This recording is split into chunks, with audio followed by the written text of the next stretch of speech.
Same situation that we have a team who's tracking him under surveillance. We identified some areas that we are monitoring so now. So I hope sooner than later we can make our operations kung talagang sigurado na kami doon sa location. Of course not.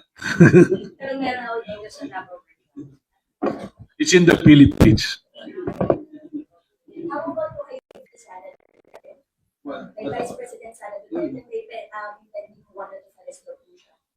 I don't think so because I heard that may nagfile siya ng parang motion to dismiss yata. So I think the court will, let's wait for the ruling of the court. It's RTC Quezon City. What will be the ruling on the pending omnibus motions and kung meron bang initial na warrant of arrest.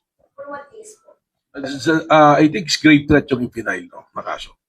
Again, No, it's the Department of Justice. It's the NBI who filed the case to the Department of Justice, and the Department of Justice to the National Prosecution Service.